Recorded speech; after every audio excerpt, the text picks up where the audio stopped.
ईश्वर ने हमें जो कुछ भी दिया है उस पर अहंकार नहीं करना है। जो कुछ दिया है उसको प्रसाद समझ करके अपने भोग के लिए भी और समाज के कल्याण के लिए भी प्रयोग करना है, जितना कुछ भी दिया है। क्योंकि खाया पिया अंग लगेगा, दान किया वो संग लगेगा, और बाकी सब में जंग लगेगा। बाकी सब में तो जंग लगने वाला है। जो कुछ भी है हमारे पास, जो कुछ भी है वो जितना उपयोग कर लोगे शरीर पर, वो शरीर को लग जाएगा। जो दान कर लोगे वो आपके साथ हो जाएगा, और जो छोड़ जाओगे तो समझ लेना उसमें जंग ही लगेगी और उसका कुछ होने वाला नहीं। अगर संतानों के लिए ज्यादा छोड़कर चले गए तो कहीं संतान व्यसनी हो जाए और शराब आदि में सब तुम्हारा धन समाप्त कर दे तो तुम्हारे कमाने का कोई फायदा नहीं। इसलिए कहते भी हैं कि पूत कपूत को का धन संचय, और पूत सपूत तो का धन संचय।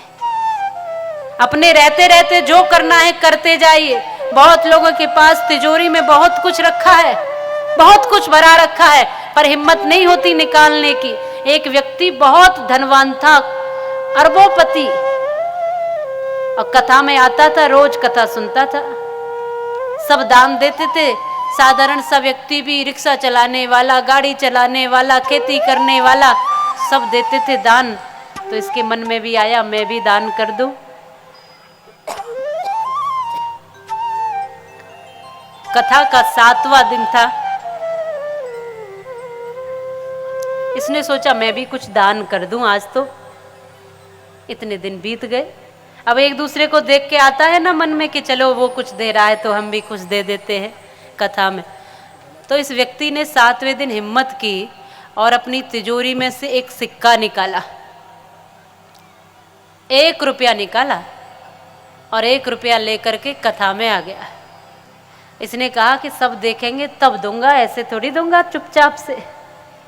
अब जिसने कभी कुछ दान न किया हो तो उसके लिए तो 1 रुपया निकालना भी बहुत मुश्किल है।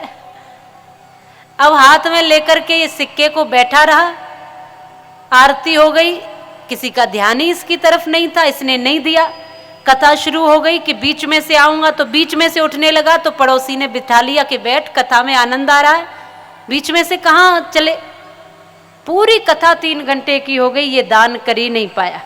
सोचा बाद की आरती में दे दूंगा। तो आरती में जब आरती होने लगी बाद में, तो इसने हाथ बढ़ाया, और हाथ जैसे ही बढ़ाया, बड़ा पक्का मन करके, इसका मन नहीं था देने का, पक्का मन किया, और इसने मुट्ठी खोली।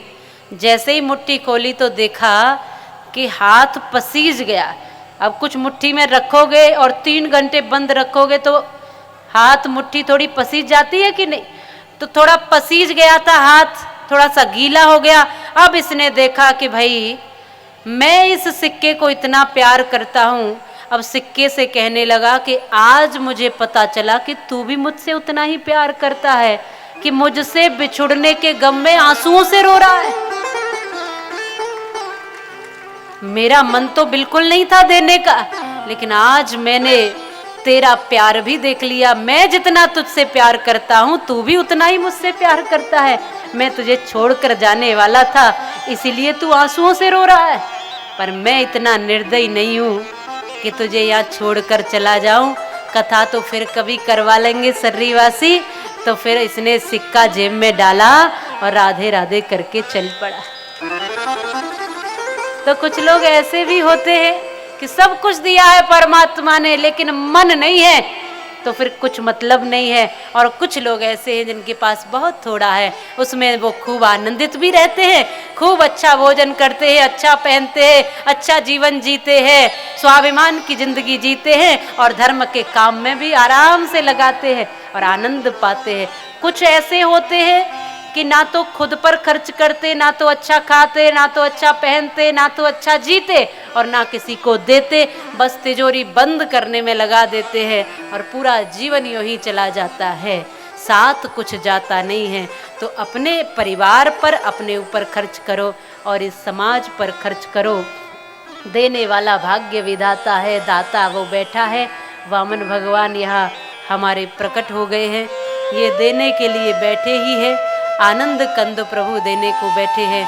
हमारे भक्ति में दम है, हमने मेहनत और परिश्रम की है, हमने अगर अपना मन अच्छा रखा है तो हमारे पास जो होगा हम उसमें बड़े आनंदित रहेंगे, बड़े संतुष्ट रहेंगे। बोलो बांके बिहारी लाल की, बोलिए वामन भगवान की।